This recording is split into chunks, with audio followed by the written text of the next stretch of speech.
Hello everyone, my name is Kusum Fatima और आज हम क्लास 12 2024 ईयर के पीवाईक्यू को कंटिन्यू करेंगे फ्रॉम क्वेश्चन नंबर 32।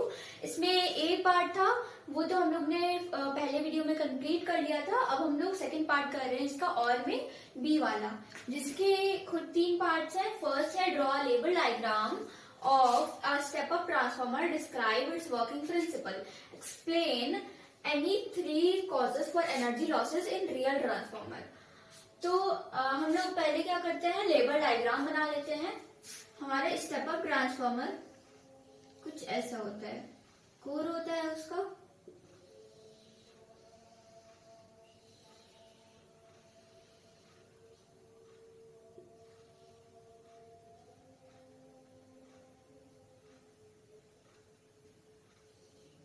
ये हमारी प्राइमरी कॉइल हो गई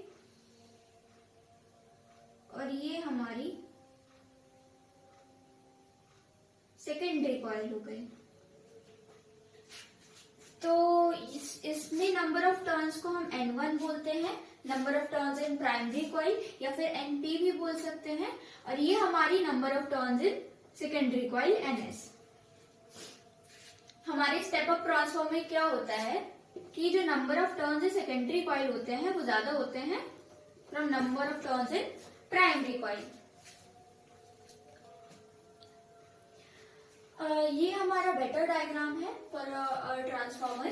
तो देखिए ट्रांसफॉर्मर में क्या होता है, स्टेप अप ट्रांसफॉर्मर में क्या होता है, number of turns in secondary coil ज्यादा होते हैं from number of turns in primary coil. तो हम लोग को नेक्स्ट क्या करना है, डिस्क्राइब इट्स वर्किंग प्रिंसिपल। तो working principle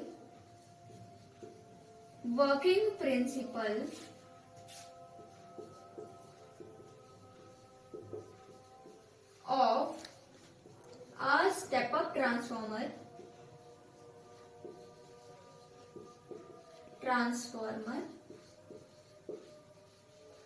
is mutual induction। Mutual induction हमारा वर्किंग प्रिंसिपल होता है इसका, स्टेप अप ट्रांसफॉर्मर का। म्यूचुअल इंडक्शन क्या मतलब, 2 कॉइल हमारे पास रखी है एक डिस्टेंस पे, एक में करंट आएगा तो दूसरे में फ्लक्स जनरेट होगी जो उसके पास वाली कॉइल है। ये हमारे म्यूचुअल इंडक्शन में आता है। तो वर्किंग प्रिंसिपल इसका है हमारा mutual induction. Explain any 3 causes for energy losses in a real transformer.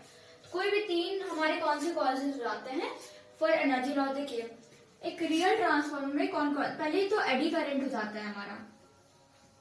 Eddy current हमारा सर्कुलर करंट, हीट उसकी वजह से जनरेट होती है, इस करंट की वजह से, तो एनर्जी लॉस होता है। एडी करंट हो गया हमारा। अच्छा, फ्लक्स लिंकेज की वजह से, जो हमारी फ्लक्स लिंकेज होती है बहुत अच्छी नहीं होती है इसमें, तो जो कपलिंग होता है बहुत वीक होता है, तो इसीलिए जो फ्लक्स है, फ्लक्स का लॉस होता है।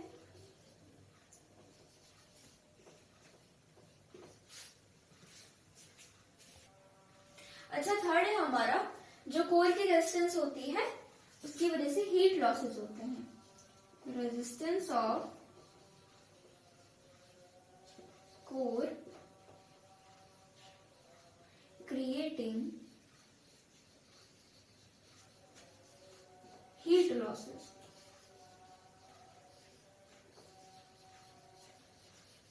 तो इस क्वेश्चन में बस इतना सा आंसर है। पहले छोटा सा डायग्राम बनाना है और उसके बाद इसका वर्किंग प्रिंसिपल क्या है, it works on the principle of mutual induction. उसके बाद 3 हम लोग को एनर्जी लॉसेस कौन कौन से कॉजेस होते हैं वो लिख देने हैं।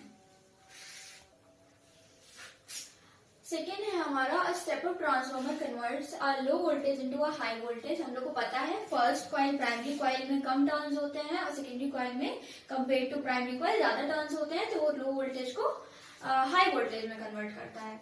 Doesn't violate the principle of conservation of energy. क्या ये principle of conservation of energy को वायलेट करता है? अब देखिए यूज हो रहा है तो ऑफ कोर्स वायलेट नहीं करता है, लेकिन एक्सप्लेन इसको हम कैसे कर सकते हैं। ये हमारा, अगर this is a primary coil, बीच में कोर आ गया हमारा, and this is our this is our secondary coil. इसके लिए नंबर ऑफ टर्न्स एनपी, क्योंकि प्राइमरी कॉइल है NP, current IP and voltage VP. और इसके लिए हमारा number of turns secondary coil के लिए एनएस, करंट आईएस और वोल्टेज वीएस। हम लोग को पता है पावर क्या होती है, जनरल पावर का फॉर्मूला होता है P इक्वल्स टू VI। ये तो जनरल फॉर्मूला है। हम इनपुट पावर की बात करें तो इनपुट पावर जो होती है हमारी, इट इज VTIP। और जस्ट लाइक दैट हमारा जो आउटपुट पावर होता है it is VSIS।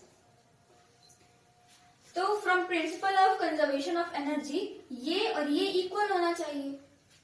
VPIP equals VSIS, ये होना चाहिए। अच्छा, देखिए क्या होता है कि जो हमारा वोल्टेज है हम जब उसको इंक्रीज करते हैं, when we increase the voltage, जब हम वोल्टेज इंक्रीज करते हैं तो जो करंट होता है it decreases, the current decreases, the current decreases. तो इससे ये जो प्रोडक्ट होता है ऑफ VI ये हमारा कांस्टेंट रहता है, कॉन्टिन्यूस आप बोल सकते हैं, कॉन्टिन्यूस रहता है। तो इसीलिए कोई हमारा एनर्जी लॉस यहाँ पे नहीं होता है। तो हम क्या लिख सकते हैं, द प्रोडक्ट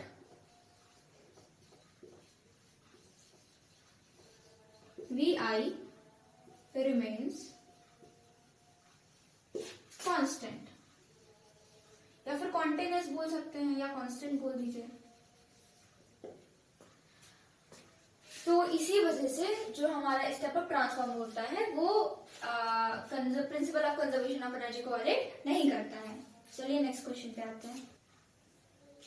तो अब हम आते हैं अपने थर्ड क्वेश्चन पे। A step up transformer has 200 and 3000 turns in its primary and secondary coil respectively.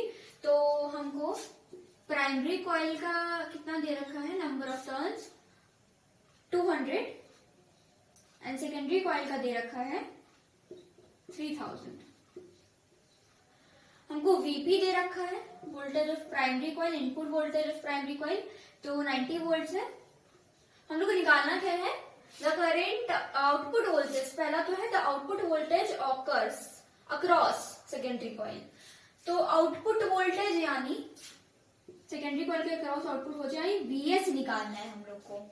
तो देखिए जो नंबर ऑफ टर्न्स होते हैं वो डायरेक्टली प्रोपोर्शनल होते हैं हमारे वोल्टेज के एंड इनवर्सली प्रोपोर्शनल होते हैं हमारे करंट के।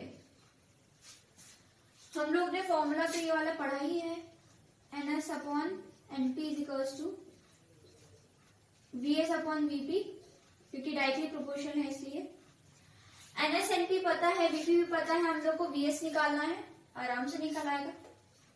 NS हमारा कितना है 3000, NP हमारा 200 है, VS हमको निकालना है और VP हम डायरेक्ट मल्टीप्लाई कर दे रहे हैं, कितना है 90 इंटू 90। तो VS इधर लिख रहे हैं हम लोग, VS हमारा सॉल्व करेंगे इसको, 0 से 0 ये कटेगा, 0 से 0 ये कटेगा, 150 हो जाएगा एंड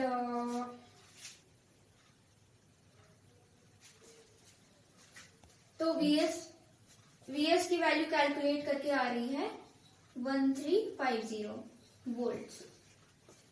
इसका हमारा इतना है और आगे हम लोग निकालेंगे अपना करंट। तो करंट निकालने के लिए NS upon NP is equals to IP upon IS। IP upon IS इस बार क्यों लिखा है, because they are inversely proportional. Directly proportional voltage में थे, यहाँ इनवर्सली प्रोपोर्शनल है, तो हम लोग ने इधर IP अपॉन IS लिख दिया। NS अपॉन NP हमारा क्या है 3000 upon 200, 3000 upon 200 into secondary coil में कितना करंट है 2 एम्पेयर दे रखा है, तो 2 इक्वल्स IP। 2 से ये 100 टाइम्स कट जाएगा एंड इट विल बी 30। तो प्राइमरी कॉइल में द करंट इज 30 एम्पियर। दोनों चीजें निकल के आ गई हमारी, वोल्टेज 1350 वोल्ट्स एंड करंट हमारा 30 एम्पियर्स। हमारा 33th क्वेश्चन है, इसमें भी पार्ट्स है। तो इसका फर्स्ट पार्ट है, a ray of light passes through a triangular prism. Show graphically how the angle of deviation varies with the angle of incidence. तो हमारा ग्राफ कुछ ऐसा होता है, this is hour angle of deviation, ये हमारा angle of incidence. Del आपको पता ही होगा, del is angle of deviation and I is angle of incidence. Incident angle भी बोल सकते हैं हम लोग, इंसिडेंट एंगल। तो इन दोनों के बीच का जो ग्राफ होता है वो कुछ ऐसा होता है। ये ग्राफ लर्न करने वाला है, तो ये हमारा ग्राफ हो जाएगा। अब हम लोग को क्या बताना है, फर्स्ट तो ग्राफिकली हम लोग ने बता दिया कि कैसे ये वैरी करता है, angle of deviation and angle of incidence. अब हम लोग को क्या बताना है, define angle of minimum variation. Minimum variation या मिनिमम डेविएशन होगा इधर, angle of minimum deviation, angle of minimum deviation, variation गलती से ले गया था, मिनिमम डेविएशन होगा। मिनिमम डेविएशन कब होता है, मिनिमम डेविएशन तब होता है, डेल एम हमारा it is minimum deviation. Minimum deviation तब होता है जब हमारा एंगल ऑफ इंसिडेंस इक्वल हो जाता है एंगल ऑफ इमर्जेंस के। अच्छा, अब हाँ हम लोग को क्या बताना था, एंगल ऑफ मिनिमम डेविएशन हाँ कब होता है, एंगल ऑफ मिनिमम डेविएशन तब होता है जब हमारा angle of incidence is equal to angle of emergence, emergence angle. तो अगर हम लोग इसको प्रिज्म में बनाना चाहें तो कैसे बनाएंगे, देखिए this is our triangular prism, ये हमारा एक ट्रायंगुलर प्रिज्म है। ये रे आई ऐसे आई और ऐसे चली गई, इसको थोड़ा और स्ट्रेट बना दें, थोड़ा और स्ट्रेट बना दें हम लोग। तो इधर हम लोग नॉर्मल बनाएंगे, तो ये हमारी एंगल ऑफ इंसिडेंस हो गया। इधर हम लोग नॉर्मल बनाएंगे, ये हमारा एंगल ऑफ इमर्जेंस हो गया। अब दोनों को पीछे ले जाके हम लोग मीट करवाएंगे, this is angle of deviation, this is angle of deviation. ठीक है, ये हमारा प्रिज्म है, ये हमारा इमर्जेंस एंगल, ये हमारा इंसिडेंट एंगल, ये हमारा इमर्जेंस एंगल, ये हमारा angle of deviation. Angle of deviation minimum कब होगा, जब हमारा ये आई और ई बराबर हो जाए। When i is equal to e, जो हमारा एंगल ऑफ डेविएशन है वो मिनिमम हो जाता है, यानी सबसे कम डेविएशन तब होता है जब हमारा इमर्जेंस एंगल और इंसिडेंट एंगल इक्वल हो जाते हैं। अच्छा, तो अब हम लोग डिफाइन कैसे करेंगे, इसको लिखेंगे कैसे, हम लोग लिख सकते हैं when angle of incidence, angle of incidence is equal to angle of emergence, equal to angle of emergence,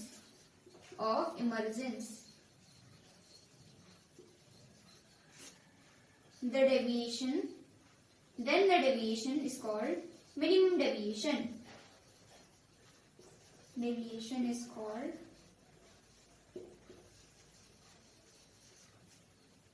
minimum deviation, minimum deviation।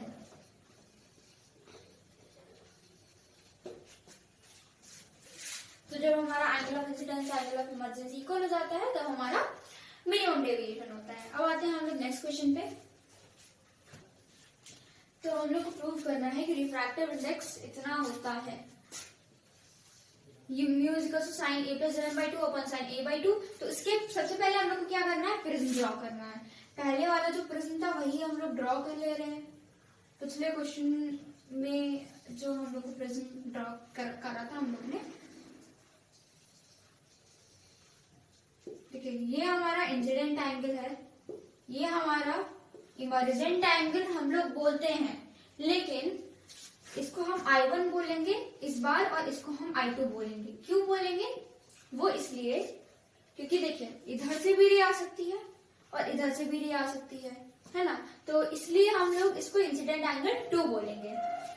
ये हमारा इमर्जेंट एंगल ही है, लेकिन इंसिडेंट एंगल 2 हम बोलेंगे। और उसके बाद इसको हम ऐसे स्प्रेड करेंगे, नॉर्मल इसकी स्प्रेड करेंगे हम लोग, तो यहाँ कुछ हमें अपना डेल मिलेगा which is angle of deviation. ये हमारा प्रिज्म का एंगल है, a is angle of prism.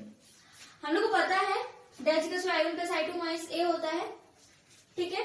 तो हम लोग क्या करेंगे, इसको हम रूट के फॉर्म में लिखते हैं। रूट के फॉर्म में कैसे? देखिए I1 को हम रूट I1 होल स्क्वायर लिखते हैं, क्योंकि स्क्वायर से तो रूट कट जाएगा, कोई फर्क तो पड़ता नहीं है, हम लोग ने चेंज किया नहीं इक्वेशन। और इसको हम रूट I2 का होल स्क्वायर लिखते हैं। फिर हम क्या करें, 2 root I1 I2 root I1 root I2 minus 2 root I1 root I2। अच्छा प्लस माइनस है, कट जाएगा, तो ये भी हमने ऐड किया तो कोई दिक्कत नहीं है। और ये ए हमारा ऐसे ही हम छोड़ दे रहे हैं। अच्छा root I1 square plus I2 square minus 2 root I1 I2, a square minus b square जैसा नहीं हो गया कुछ? Root a square a minus b का होल स्क्वायर हम लोग कर दें इसको, root I1 minus root I2 का होल स्क्वायर। तो ये इतना हम लोग ने ले लिया और बचा क्या हम लोग का, 2 root I1 root I2 minus ए। अच्छा अब देखिए ए तो फिक्स है, हमारा 2 रूट I1 I2 भी फिक्स है। फिक्स क्या नहीं है ये, तो मतलब हम लोग इसको अगर 0 के इक्वल रखें, यानी ये अगर बराबर हो जाए I1 और I2, तो हमारा डेलम आ जाएगा। हम लोग को पता है, पहले भी पता था, हम लोग ने पिछले क्वेश्चन में किया, हम लोग बस इसको थोड़ा सा प्रूफ कर रहे हैं। तो I1 माइनस रूट I2 का होल स्क्वायर इक्वल 0, तो ये हमारा root I1 equal to root I2 हो जाएगा, या फिर हम I1 इक्वल्स टू I2 लिख सकते हैं। जब I1 इक्वल्स टू I2 होगा then del equals to del m होगा, यानी मिनिमम डेविएशन तब होगा। तो ये हमने निकाल लिया। अब हम लोग आगे देखते हैं अपना। तो हम लोग ने स्टार्ट किया था इस इक्वेशन से। अब देखिए हमको मिला del m equals to I1 equals I2, तो I1 I2 इक्वल रख दे रहे हैं हम, I1 इक्वल्स I2, इसको हम I बोल दे रहे हैं, तो I plus I minus a. Del m equals हम 2I माइनस ए कर देंगे, तो हमारा I कितना आएगा, एंगल ऑफ इंसिडेंस हमारा आ जाएगा डेल एम प्लस ए अपॉन 2। ये हमारा एंगल ऑफ इंसिडेंस आ गया। अब हम लोग को क्या करना है, देखिए एंगल ऑफ रिफ्रैक्शन में दोनों हमारे रिफ्रैक्टिव एंगल हमारे इक्वल है, तो 2r इक्वल्स टू ए, तो इसमें रिफ्रैक्टिव एंगल आ जाएगा हमारा a/2। अब देखिए रिफ्रैक्टिव इंडेक्स क्या होता है हमारा, mu is equal to sine a upon sine r. This is Snell's law, Snell's law ऐसे स्पेल करते हैं इसको, sine i upon sine r, mu is equal to sine i upon sine r. Sine i में sine del M plus a/2, और sign are में क्या है हमारा a/2, साइन a/2। हम लोग को प्रूफ क्या करना था, mu is equal to sine a plus del m, ऐसे भी लिख सकते हैं a प्लस डेल एम/2 या डेल एम प्लस a/2, कोई दिक्कत नहीं है, upon sine a upon 2। This is our refractive index. यही हम लोग प्रूफ करना था। देखिए एकदम सेम टू सेम यही हमको प्रूफ करना था, a प्लस डेल एम/2 अपॉन साइन a/2, और यही हमारा आ गया प्रूफ। तो ऐसे हम लोग प्रूफ करते हैं इसको। तो हम लोग आते हैं अपने नेक्स्ट क्वेश्चन पे। यहाँ पे हम लोग को रिफ्रैक्टिव इंडेक्स दे रखा है, हम लोग को एंगल ऑफ प्रिज्म दे रखा है a, और हम लोग को निकालना है angle of minimum deviation which is del m. तो हम लोग ने अभी भी बिल्कुल डिराइव किया था mu equal to sine a plus del M by two upon sine a by two. हम लोग फॉर्मूला पता है, mu equal to sine a plus del M by two upon sine a by two upon sine a by two. Mu है हमारा root two, sine a plus del M by two हमारा sine 60 plus del m हम लोग को निकालना, तो del M को ऐसे ही लिख दे रहे हैं, और sine a upon two. Sine a by two हमारा कितना होगा, साइन 60 डिग्री अपॉन टू, तो 30 डिग्री हो जाएगा, साइन 30 डिग्री। अच्छा साइन 30 डिग्री होता है हमारा 1 अपॉन 2। इसको आगे सॉल्व करेंगे तो ये 1 अपॉन 2, तो ये हमारा रूट 2 बाई 2 हो जाएगा, रूट 2 बाई 2 यानी 1 upon root 2 sine 60 plus del m upon 2। आगे सॉल्व करते हैं इसे, ये हमारा 1 अपॉन रूट 2 हो जाएगा is equal to sine 60 plus del M by 2। 1 upon root 2 को हम क्या लिख सकते हैं, साइन 45 डिग्री लिख सकते हैं आराम से, sine 60 plus del M by 2। इतना हो गया हम लोग का, साइन साइन हट जाएगा दोनों तरफ से, तो 45 degree equals 60 plus del M by 2, तो 2 इंटू 45 कर दें और 60 प्लस डेल एम उधर ही छोड़ दें, तो हमारा डेल एम कितना आ जाएगा, 45 इंटू 2 हमारा 90 होता है, 90 माइनस 60 हमारा 30, तो यानी डेल एम हमारा angle of minimum deviation 30 degree आ जाएगा। हम लोग ने इतना निकाल लिया, अब हम लोग निकालते हैं एंगल ऑफ इंसिडेंस। इधर निकाल ले रहे हैं हम लोग एंगल ऑफ इंसिडेंस। तो देखिए डेल एम हमारा is equal to 2y minus a होता है, इतना हम लोग को पता है। ए हम लोग को गिवन है, हम लोग क्या निकालना है, एंगल ऑफ इंसिडेंस निकालना है, यानी आई निकालना है। 2y को हम ऐसे ही छोड़ेंगे, डेल एम हमने अभी निकाल रखा है 30, और माइनस एंगल ऑफ प्रिज्म हमारा 60 है, तो उधर जाके ये 90 हो जाएगा, 90 इक्वल्स 2i, तो आई हमारा 90 अपॉन 2 कितना होता है 45 2 4 8, हाँ 45 डिग्री ही होता है, तो आई इक्वल्स 45 डिग्री। दोनों एंगल आ गए हमारे। तो हम लोग का पूरा पीवाईक्यू सीरीज खत्म हो चुका है। 2024 ईयर का जितने भी क्वेश्चंस थे उस पीवाईक्यू में वो सारे क्वेश्चंस हो चुके हैं, और अब इसके जो नेक्स्ट क्वेश्चंस हैं 2023 ईयर पीवाईक्यू के, वो हम लोग स्टार्ट करेंगे। तो थैंक यू फॉर वॉचिंग।